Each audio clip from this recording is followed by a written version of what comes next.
सत्यमेव जयते दोस्तों। लीगल बुलेटिन के इस प्लेटफॉर्म पे आज फिर से मैं और ईशान राहुल जी हाजिर हैं। मैं इलाहाबाद हाई कोर्ट से और ईशान राहुल जी लखनऊ हाई कोर्ट में प्रैक्टिस करते हैं।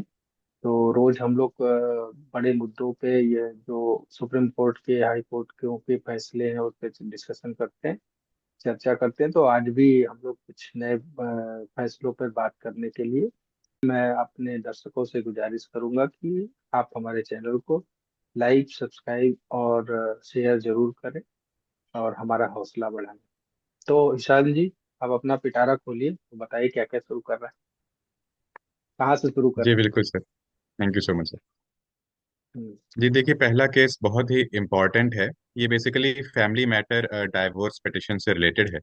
और ये इतना मतलब कॉमन प्रॉब्लम हो चुकी है आजकल सोसाइटी में कि जैसे अगर मान लीजिए कि जो वाइफ है वो किसी प्रकार की क्रुएल्टी कर रही है हस्बैंड के ऊपर, और हस्बैंड जो है उस क्रुएल्टी के ग्राउंड को बना करके डाइवोर्स चाहता है। तो होता क्या है कि एक पार्टी जब कोर्ट में जाती है तो उसको जो दूसरी पार्टी है वो काउंटर बैलेंस करने के लिए उसके ऊपर क्रिमिनल चार्जेस लगाने की कोशिश करती है। ठीक है, यानी कि जैसे आप कोर्ट गए तो जो अपोजिट पार्टी है, चाहे वाइफ की हो चाहे हस्बैंड की हो, वो गलत आरोप लगा के किसी भी तरीके से जो है क्रिमिनल चार्जेस भी उसमें लगाने की कोशिश करते हैं, ताकि ये कि जो है जो मेन केस है वो अपने रास्ते से भटक जाए। इस तरीके की जो है कवायद रहती है। तो कुछ इसी हम्म। तरीके का यहाँ पे भी फैक्ट हम देखेंगे अभी। तो इसमें हुआ क्या था कि देखिए, ये पहली बात कि दिल्ली हाई कोर्ट का ये जजमेंट है, और इसको division bench justice Anil Kshetrapal ji and justice Renu Bhatnagar ji ने इसको जो है वर्डिक्ट दिया है। इसमें हुआ क्या था कि एक हस्बैंड जो है अपनी वाइफ की बहुत ही मतलब सस्टेन्ड और कंसिस्टेंट क्रुएलिटी से परेशान होकर बहुत लंबे समय से लगातार जो है वो क्रुएलिटी का शिकार हो रहा था। तो उससे परेशान होकर डाइवोर्स पिटिशन जो है फैमिली कोर्ट में फाइल करता है। ठीक है, लेकिन अब होता क्या है कि इस जैसे ही वो ये मैटर जो है कोर्ट में लाता है, तब जो वाइफ की साइड है वो क्रिमिनल एलिगेशंस लगा देती है हस्बैंड के ऊपर। ठीक है।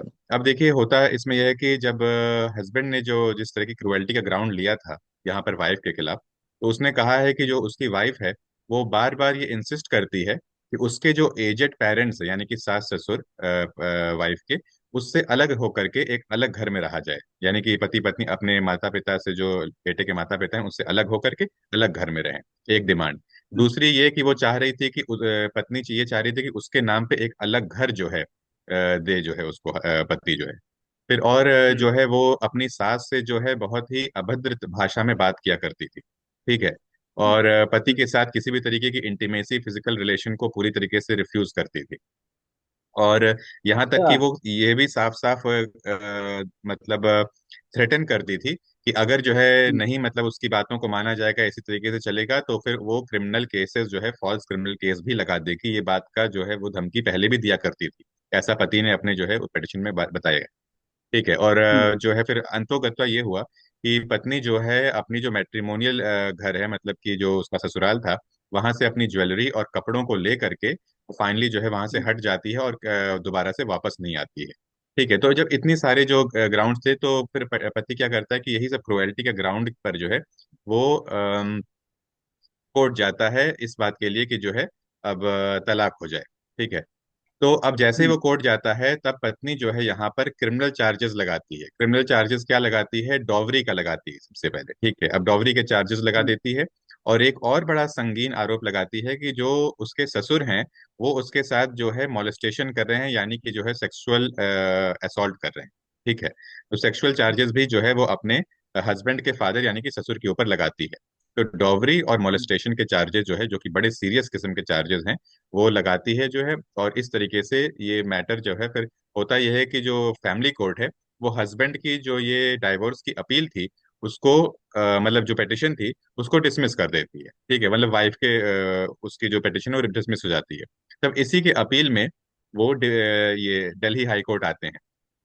तो दिल्ली हम्म। हाई कोर्ट इस बात का संज्ञान लेती है कि भाई देखिए, पहली बात तो ये है कि जब तक पति ने, ठीक है, के कोर्ट में केस नहीं दायर किया था, तब तक पत्नी के द्वारा एक भी एफआईआर या कोई भी कंप्लेंट या कोई प्रोटेक्टिव एक्शन इनिशिएट नहीं किया गया। ठीक है, यानी कि अगर उसको जो है डॉवरी की प्रॉब्लम थी, उसके ससुर उसको तंग कर रहे हैं, तो उसने जो है तब तक क्यों नहीं कोई एक्शन लिया जब तक कि पति जो है अपनी एंड से डाइवोर्स का पिटिशन फाइल नहीं किया। तो कोर्ट ने कहा है कि ये भी एक बहुत प्रमाणिक सबूत है। ये सिर्फ दिखाता है कि ये जो आरोप लगा रही है पत्नी जो है, ये कहीं ना कहीं इस केस को जो है भटकाने की कोशिश के लिए जो है लगा रही है, पहली बात। दूसरी बात, कोर्ट ने यह भी ऑब्जर्व किया कि पति का जो स्टैंड है वाइफ की क्रुएल्टी को लेकर के, वो through out the cross examination जो है वो बिल्कुल भी डिगा नहीं। यानी कि जो बातें वो पहले बता रहा था, क्रॉस एग्जामिनेशन में भी वो पूरी तरीके से बना रहा, उससे हटा नहीं जो है। ठीक है, तो हम्म। इससे जो है जो उसकी बातें हैं जो है पत्नी की जो क्रुएल्टी को लेकर के, वो काफी हद तक जो है मजबूती से दिख रही हैं। दूसरी बात, कोर्ट ने ये देखी है कि जो वाइफ का कंडक्ट है पति के खिलाफ जो है, वो उसके पति के और उसके पति के जो पूरा परिवार है उसके लिए मेंटल स्ट्रेस, ठीक है, मेंटल स्ट्रेस, और उसके लिए ह्यूमिलेशन का कारण बन रहा है समाज के ऊपर। ठीक है, इस तरीके की प्रॉब्लम जो है जो हम इस केस में देख रहे हैं, ये बहुत ही कॉमन है। और सोसाइटी में आए दिन जो है लगभग हर दूसरे तीसरे घर में ऐसी चीजें जो है सुनने में आ जाती हैं। ठीक है, आजकल ये काफी हम्म। कॉमन होता जा रहा है। तो इस केस में फिर कोर्ट ने एक और चीज बड़ी अच्छी मतलब कि यहाँ पे ऑब्जर्व करिए, कोर्ट ने कहा है कि देखिए जो आरोप लगा रही हैं पत्नी जो है अपने फादर इन लॉ पर, ठीक है, वो इतना संगीन है कि अगर हम एक बारगी मान भी लें कि वो आरोप सही है, ठीक है, अगर हम मान भी लें उसके फेस पर, तो भी अब ये असंभव हो चुका है कि इतना संगीन आरोप लगाने के बाद एक साथ जो है एक घर में रहा जा सके। ठीक है, यानी कि अब जो है, क्योंकि पति पत्नी का जो संबंध है वो दो परिवारों के बीच में म्यूचुअल ट्रस्ट का संबंध होता है। इस तरीके सेक्सुअल आरोप लगाने पर जो है वो संबंध की जो जड़ है, नींव है, वो पूरी तरीके से हिल जाती है। ऐसे में अब इस आरोप को लगा देने के बाद तो ये किसी प्रकार से संभव नहीं हो पा रहा है कि ये दोनों लोग जो है साथ में रह पाएंगे। ठीक है, तो इसमें जो है ये भी कोर्ट ने फिर ऑब्जर्व किया कि भाई जो पति के जो ये डाइवोर्स का पिटिशन है उसके लिए ये भी एक जो है ग्राउंड है। तो फाइनली जो है यहाँ पर पति के ही हक में कोर्ट ने जो है डिसीजन दिया है। और डिसीजन देते देते फिर कोर्ट ने फाइनली एक चीज कही है कि देखिए जो मैरिज के डिसोल्यूशन यानी कि डिसोल्यूशन ऑफ मैरिज के जो भी केसेस होते हैं, इसमें कभी एक पक्ष दूसरे पक्ष पर जीतता नहीं है। ऐसा नहीं होता कि पति जो है अगर उसके फेवर में हो गया तो पत्नी पर जीत गया, या पत्नी के फेवर में हो गया तो पति पर जीत गई। ऐसा नहीं होता कि इसमें कोई हार जीत की बात नहीं होती है। इसमें सिर्फ ये होता है कि दो लोगों के संबंध एक ऐसे बिंदु पर पहुंच गए हैं जहां से अब वापस लौट करके और फिर से अच्छे से एक दूसरे के साथ रहा जा सके, ये संभव नहीं हो सकता। ठीक है, point of no return court ने कहा। तो हम्म। इसीलिए कोर्ट ने इस बात को कंक्लूड करते हुए फिर ये भी हिदायत दी कि वैसे भी अपने सामान्य जीवन में भी, और विशेषकर कोर्ट में अगर और भी जो है आगे कोई लिटिगेशन इसके संबंध में जो है ये दोनों पक्ष लाते हैं, तो उनको जो है सिविलिटी मेंटेन करनी चाहिए, यानी कि आपस में थोड़ा सा सिविल बिहेवियर रखना चाहिए। ठीक है, तो ये सारी चीजें जो है कोर्ट ने ऑब्जर्व करी थी, और हस्बैंड के जो डाइवोर्स पिटिशन है उसके फेवर में अपना निर्णय दिया है। तो ये चूंकि बहुत कॉमन ट्रेंड हो गया है आजकल, तो इसलिए बहुत इंपॉर्टेंट था इसको जो है डिस्कस करना। नहीं नहीं, इस पे जो है ना, इस तरह का पहले भी एक डिसीजन आ चुका है जिसमें कोर्ट ये भी कह चुकी है कि अगर पत्नी रिलेशन बनाने से मना करती है, वो लंबे समय तक ऐसा नहीं करती है, बनाने नहीं देती है, तो वो भी क्रुएल्टी के ही उसमें आएगा। हालांकि अभी तो ये दिल्ली हाई कोर्ट का फैसला है ना, तो ये तो चैलेंज होगा ही होगा, जाएगा सुप्रीम कोर्ट ये। और फिर सुप्रीम कोर्ट में देखते हैं क्या डिसीजन आता है। जी। मैं एक फैसले की चर्चा कर लेता हूँ। ये एक बहुत इंपॉर्टेंट फैसला है। 20 नवंबर 2025 को सुप्रीम कोर्ट के 5 जजों की जो संविधान बेंच थी, justice B.R. Gavai, chief justice of India, justice Suryakant, justice Vikram Nath, justice P.S. Narasimha और जस्टिस अतुल्य चंद्राकर की बेंच इस मामले की सुनवाई कर रही थी। ये जो मामला यहाँ पहुंचा था, वो जिसको हम लोग प्रेसिडेंट रेफरेंस के नाम से जानते हैं, और बेसिकली 14 पॉइंट को मेंशन करते हुए राष्ट्रपति द्रौपदी मुर्मू ने सुप्रीम कोर्ट को एक पत्र लिखा था और उसमें उसके जवाब मांगे थे। तो ये बेसिक मामला ये था कि कर्नाटक से इसकी मामले की पूरी की शुरुआत हुई थी। और इसकी पृष्ठभूमि थोड़ी सी ये बता दें कि ये मामला पहले से चल रहा है, लेकिन अप्रैल में ये कर्नाटक सरकार ने इस पे सुप्रीम कोर्ट में याचिका दाखिल की और जस्टिस जेबी पारदीवाला और जस्टिस आर महादेवन की बेंच ने इस मामले की सुनवाई की थी। उस समय ये मुद्दा बहुत प्रमुखता से उठ के ये सामने आया था कि राज्यसभा और विधानसभा से पारित बिल है, उस बिल को क्या गवर्नर अनलिमिटेड पीरियड तक रोक सकते हैं, क्या उनको ये राइट है। और इस वाले मुद्दे पे बेंच ने जो है जो डायरेक्शन दिया था वो उसमें कहा था कि अनलिमिटेड समय तक तो नहीं रोका जा सकता है।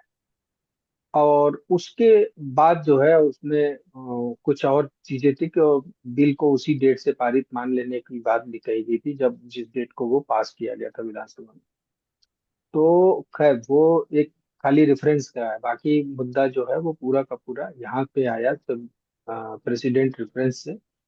तो जो सुप्रीम कोर्ट की बेंच थी उसको ये विचार करके बताना था कि जो भारतीय संविधान का आर्टिकल 200 और 201 है, तो क्या इन फैसलों में जो राष्ट्रपति और राज्यपाल के स्तर पर है इसमें कोर्ट हस्तक्षेप कर सकती है या नहीं कर सकती है, ये मुद्दा था। अब यहाँ पे जो मोटा मोटा आया है हेडलाइन जजमेंट जिसको हम लोग कहेंगे, तो उसमें कोर्ट ने ये कहा कि हम 5 जजों की बेंच ने कि हम तभी हस्तक्षेप कर सकते हैं जब कोई कानून अस्तित्व में आ जाता। कानून के अस्तित्व में आने के पहले सुप्रीम कोर्ट का किसी भी मामले में हस्तक्षेप करना जो है वो न्याय संगत नहीं है।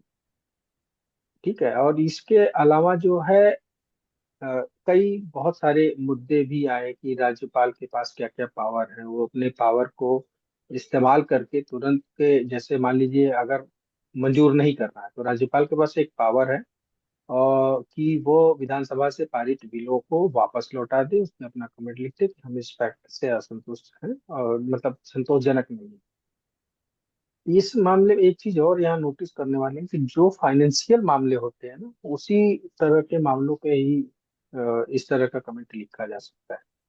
कुछ ये भी डिस्कशन में आया था।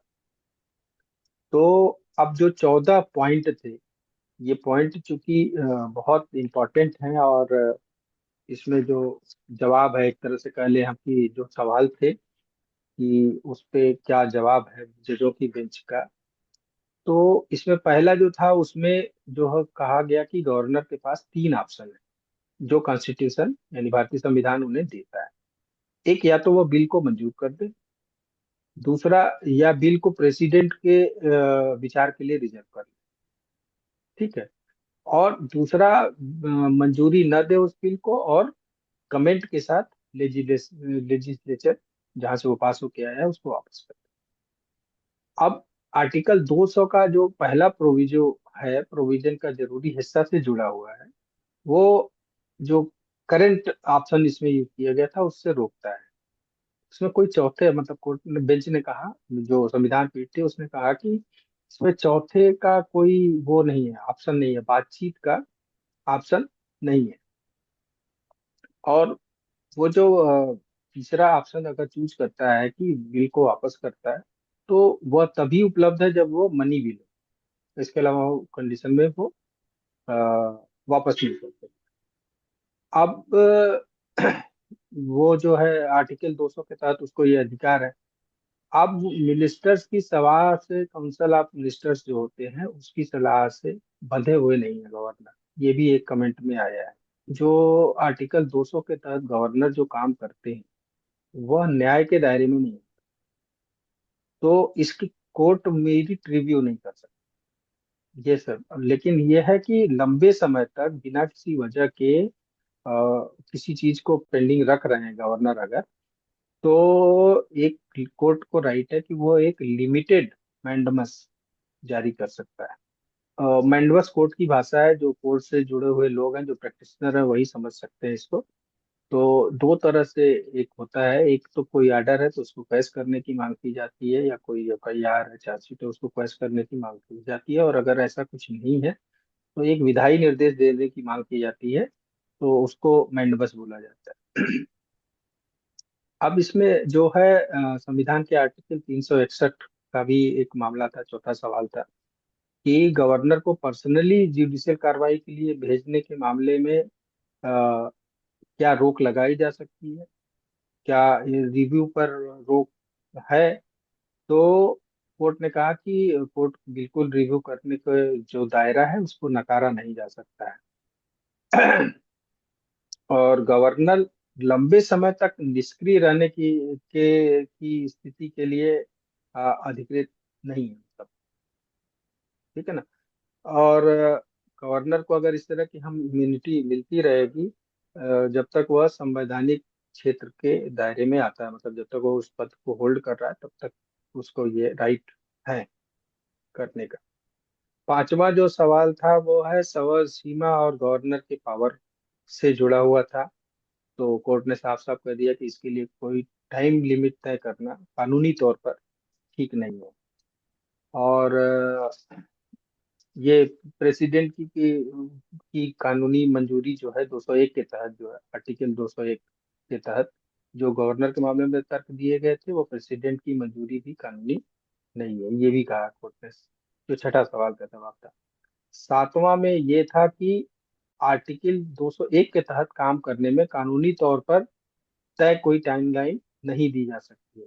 तो इस तरह से कुल 14 अलग अलग सवाल थे और 14 के जवाब दिए। मोटा मोटा जो इसका फैक्ट वही है कि उसने कहा कि हम जो है जुडिशियल रिव्यू की जो सोच है और वो जो बेसिक स्ट्रक्चर का जो जरूरी हिस्सा है हमारे कानून का, तो उसके लिहाज को ध्यान में रखते हुए हम कोई भी, जब तक कानून बन नहीं जाता तब तक उस पर कोई वो नहीं कर सकते हैं, कमेंट नहीं कर सकते हैं, और कोई वो नहीं कर सकते और कोई रिव्यू भी नहीं कर कि अगला मैटर हमारा सरोगेसी रेगुलेशन 2023 से जो है संबंधित है। देखिए इसमें शॉर्ट में पहले कि ये समझा दूं कि सरोगेसी रेगुलेशन 2023 के तहत जो है, जो भी कपल सरोगेसी का जो सुविधा लेना चाहते हैं सरोगेसी के तहत जो है, तो उसमें पूरे प्रोसीडिंग में एक इम्पॉर्टेंट चीज़ ये होती है कि जो आपका मेडिकल बोर्ड है उससे उसकी आपको मीटिंग अटेंड करनी पड़ती है। ठीक है, तो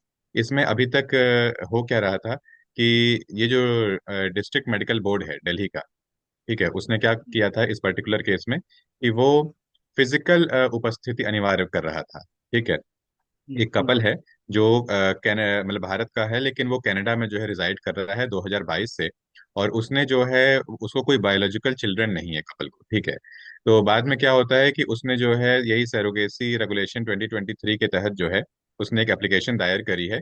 और ये भी लेकिन विनती उसने करी थी कि जो ये बोर्ड की प्रोसीडिंग उसको मतलब अटेंड करनी है, अगर हो सके तो वर्चुअल हियरिंग कर दे, जो है सेक्शन 5 क्लॉज 3 और section 5 clause 4 sub clause A of surrogacy regulation act 2023 के तहत उसको वर्चुअल हियरिंग की सुविधा दे दे।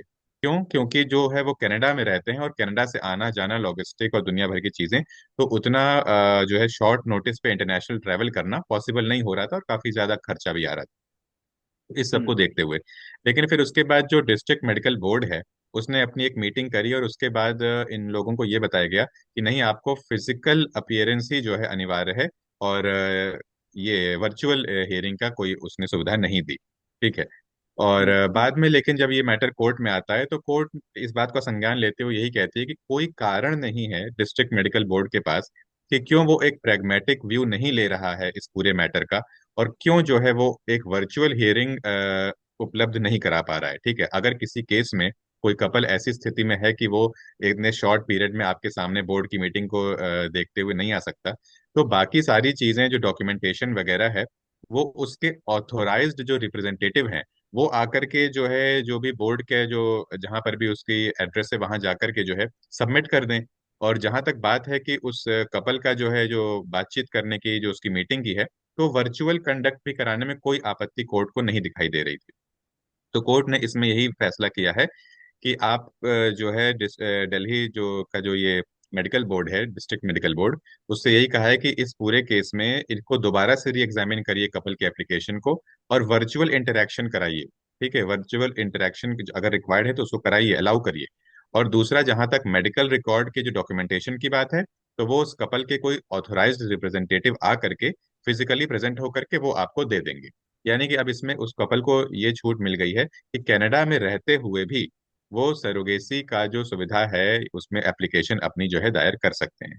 तो ये एक इम्पॉर्टेंट चीज है, अगर कोई हमारे व्यूअर्स सुन रहे हैं जिनको इस तरह की किसी भी तरीके की कोई मतलब चीजों को अवेल करना है, तो उसमें आपको ये समझना चाहिए कि कोई जरूरी नहीं है कि आपका फिजिकल अपीयरेंस जो है वहाँ बोर्ड के सामने इम्पोर्टेंट है। इस केस में यही जो है दिल्ली हाई कोर्ट होल्ड कर रही है कि अगर आप नहीं आ पा रहे हैं तो वर्चुअल मीटिंग भी कंडक्ट कराई जा सकती है।